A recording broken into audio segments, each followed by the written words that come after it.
پاکستانی قوم کو، آج سب کو کہتا ہوں کہ تیاری کر لیں. ہم نے جیل بھرو تحریک کرنی ہے. انہوں نے ہمارے اوپر اب اسی طرح کا تشدد کیا. میں اپنے نوجوانوں کو، قوم کو، لوگوں کو تیار کر رہا ہوں کہ اگر یہ سمجھ رہے ہیں کہ اس طرح کا تشدد کرتے رہیں گے اور چپ کر کے بیٹھے رہیں گے تو ہم بہتر یہ ہے کہ بجائے ہم توڑ پھوڑ کریں اور سڑکوں پر نکلیں، جو ہماری پارٹی تیار ہوئی ہے اس وقت، ہم سارے تیاری کریں جیل بھرو تحریک کی، اور ہم انشاءاللہ پاکستان کے سارے جیلوں بھر دیں گے تاکہ ان کا شوق پورا ہو جیلوں کا، کہ اگر یہ سمجھ رہے ہیں کہ ہمیں اس سے خوف زدہ کر دیں گے اور ہم کسی طرح چپ کر کے پیچھے ہٹ جائیں گے اور اجازت دے دیں گے ان چوروں کو پھر سے اپنے اوپر مسلط کرنے کے لیے، تو یہ ہم ان کا شوق پورا کر دیتے ہیں.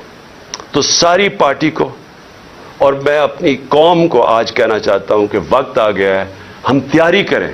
میں کال دوں گا، آپ سب تیاری کریں جیل بھرو تحریک کی. یہ اعتماد نہیں ہوگا کہ آج جو میں یہ فیکٹری بنا رہا ہوں، میں دکان بنا رہا ہوں، میں پیسے لگا رہا ہوں، اپنی محنت کے سرمایہ کاری کر رہا ہوں، جب تک مجھے یہ نہیں پتا چلے گا کہ یہ آگے بھی یہی سسٹم رہے گا، جب تک مجھے یہ اعتماد نہیں ہوگا کہ یہ قانون نہیں ایک دم بدل جائے گا، یہ اب سسٹم چلے گا، تب تک میں پیسے نہیں لگاؤں گا.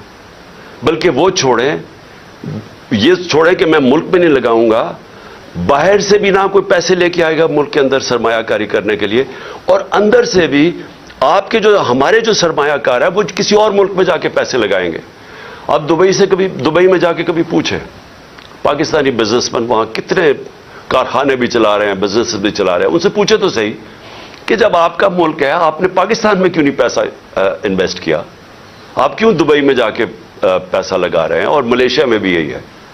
تو وہ سب سے پہلی بات کہیں گے کہ یہاں ہمیں اعتماد ہے ان کے قانون کے اوپر، ہمیں یہاں رول آف لا نظر آتا ہے، اس لیے ہمیں اعتماد ہے کہ جو ہماری انویسٹمنٹ ہے، جو سرمایہ کاری ہے، ان کا قانون اس کی حفاظت کرے گا، اس لیے لوگ انویسٹ کرتے ہیں.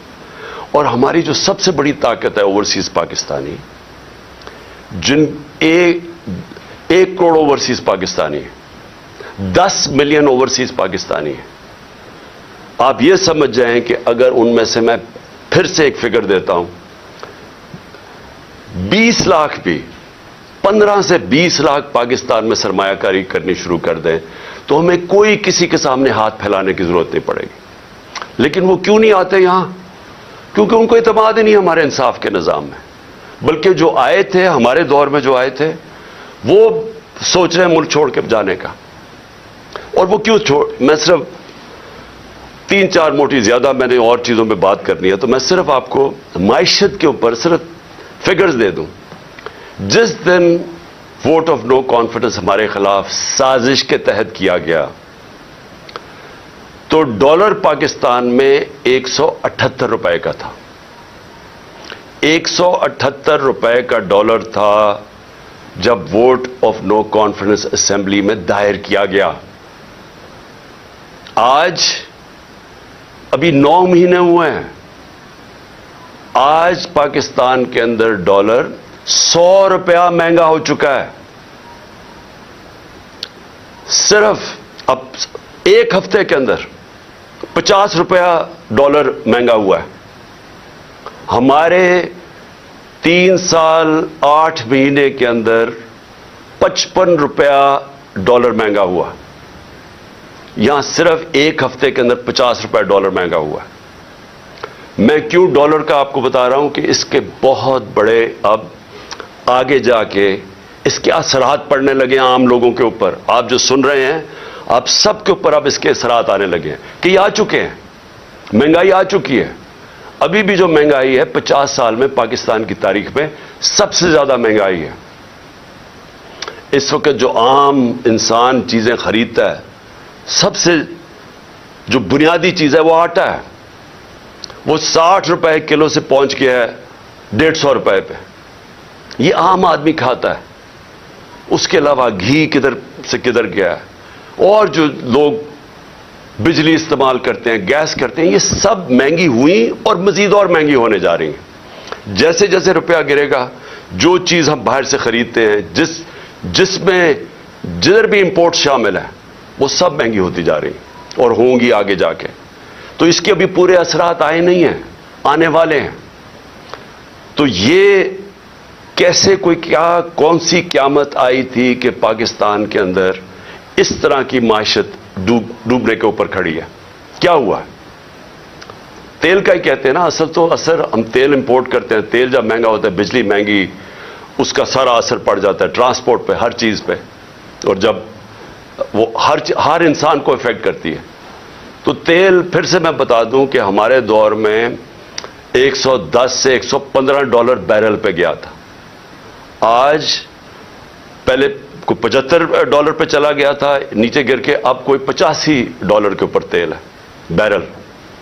تو کس وجہ سے یہ ایک دم یہ جو طوفان آ گیا مہنگائی کا, اور ہر چیز مہنگی اور روپے پہ پریشر. آج پاکستان کے ریزروز ادھر پہنچ گئے ہیں جدھر ہم نے جب ایٹمی دھماکہ کیا تھا تو اس سے بھی نیچے پہنچ گئے ہیں. تو جو ریزروز, اگر آپ اس کا مطلب یہ کہ جب آپ کے ریزروز گرتے ہیں تو روپے پہ پریشر پڑ رہا ہے, اور جب ریزروز گرتے ہیں اس سے بھی خوفناک چیز جو ہم سب کو, ہم سارے پاکستانیوں کو تشویش ہوگی سن کے کہ ہماری سیکیورٹی پہ اس کا افیکٹ جاتا ہے.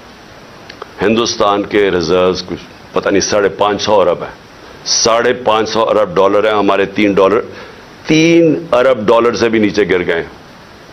تو کہاں $550 ارب اور کہاں $3 سے نیچے گرنے کا. صرف آپ کو اگر کبھی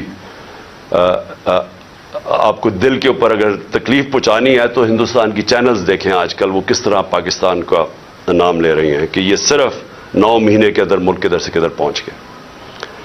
اب میں جو یہ امپورٹڈ گورنمنٹ کے imported finance minister Ishaq Dar, پہلے تو انہوں نے بڑی بڑکیں ماری کہ 200 سے میں نیچے ڈالر کروں گا. پھر IMF کو انہوں نے دھمکیاں دی, پھر موڈیز جو ریٹنگ ایجنسیز ہے اس کو دھمکیاں دی, اور آج اپنے گھٹنے ٹیک لیے ہیں اور آج کہہ رہے ہیں کہ جی کرتا تو سب کچھ اللہ ہے, اس کی مرضی کے بغیر تو کچھ نہیں ہوتا, لیکن اللہ نے بھی کوئی کنڈیشنز لگائی ہوئی ہیں کہ میں تب تمہاری مدد کرتا ہوں تب تم یہ چیزیں کرو. اور اس کے بعد خیرات کے اوپر آ گئے ہیں کہ خیراتی اداروں کو کہیں گے کہ وہ آ کے مدد کریں پاکستان کی. اس کا مطلب کوئی روڈ میپ, کوئی سلوشن نہیں ہے, کوئی آگے راستہ نہیں ہے, ان کو کوئی پتہ نہیں ہے کہ اب یہاں سے آگے جانا کیسے. اور میں آپ کو پیشن گوئی کرتا ہوں کہ یہ اور یہ جو امپورٹڈ سارے لوگ مسلط کیے گئے یہ بھاگنے کی بھی تیاری کر رہے ہوں گے. ان کا سٹیٹ پاکستان میں نہیں ہے. اسحاق ڈار کے اور ان کے بچوں کی ذرا پراپرٹیز دیکھیں اور ان کے پیسے باہر کتنے پڑے. ان کا جو ماسٹر ہے نواز شریف, اس کی ذرا رہن سہن لندن میں دیکھیں کتنا ہے. آصف زرداری کی کتنی پراپرٹیز باہر پڑی ہوئی ہیں, یہ سب کو پتہ ہے, ہماری ایجنسیز کو پتہ ہے. جو آج لوگ ان کی مدد کر رہے ہیں, جو ہینڈلرز پیچھے سے بیٹھ کے, ان سب کو پتہ ہے کہ ان کی پراپرٹیز کتنی باہر پڑی ہیں, کتنا پیسہ اس ملک کا چوری کر کے گئے. تو آج یہ کہہ رہے ہیں کہ خیرات پہ پاکستان, یعنی کہ بیرون ملک لوگ پیسہ خیرات کے اوپر پاکستان دے اور اپنا پیسہ باہر رکھا ہوا ہے. کون ان کو پیسہ دے گا؟ تو اس کا مطلب ان کے پاس کوئی روڈ میپ نہیں ہے. تو پہلے تو اکنامکلی آج میں نے بتانا تھا کہ آج ہم کدھر کھڑے ہیں. اس کے بعد دوسری چیز آ جائے جو میں نے شروع کی تھی بات, انصاف اور رول آف لا کی. جو آج ہمارے بنیادی حقوق, فنڈامنٹل رائٹس, جس طرح ان کو مسترد کیا گیا, جس طرح ان کی وائلیشن کی گئی اس جب سے یہ امپورٹڈ حکومت ہمارے اوپر بیٹھی ہے. میں پھر سے ریپیٹ کرتا ہوں, جنرل مشرف کے مارشل لاء میں اپوزیشن میں تھا, مجھے جیل میں ڈالا گیا, لیکن میں آپ کو یقین دلاتا ہوں کہ اس طرح کا کبھی ہم نے ایسا ظلم نہیں دیکھا جو انہوں نے کیا. میں صرف نام لکھے ہوئے ہیں کہ جو انہوں نے ہمارے ساتھ کیا. ڈاکٹر شہباز گل, ایک یونیورسٹی پروفیسر, باہر امریکہ کی یونیورسٹی میں پڑھانے والا, اپنا سب کچھ یعنی بڑی سیلری چھوڑ کے آتا ہے پاکستان, اس کو ننگا کر کے جو تشدد کیا گیا, الٹا لٹکایا گیا. یعنی اس نے جرم کیا تھا؟ کوئی ہمیں بتائے جرم کیا تھا اس نے. اور مجھے افسوس سے کہنا پڑتا ہے کہ ہمارے انصاف کے نظام نے اس کے فنڈامنٹل رائٹس کی حفاظت نہیں کی. اس کے اوپر مزید اور کیسز کر دیے گئے. کبھی وہ کراچی جا رہا ہے تو کبھی بلوچستان میں کیسز کر رہے ہیں. تو کوئی یعنی کدھر گئے ہمارے فنڈامنٹل رائٹس؟ کون سے ملک کے اندر جو اپنے آپ کو جمہوریت کہتا ہے وہاں لوگوں سے ایسے ہوتا ہے جو اس سے ہوا؟ ابھی تک وہ ریکور نہیں کیا شہباز گل. ابھی تک جس طرح اس کے اوپر تشدد کیا گیا ابھی تک اس کا اثرات اس کے اوپر ہے. کوئی اس کو انصاف ملنے کی آس پاس سے کوئی نظر نہیں آ رہا، بلکہ ابھی بھی کیسز بھگت رہا ہے وہ. اور ایک آدمی جو ملک کی مدد کرنے آیا تھا، اپنی سے بڑا ایک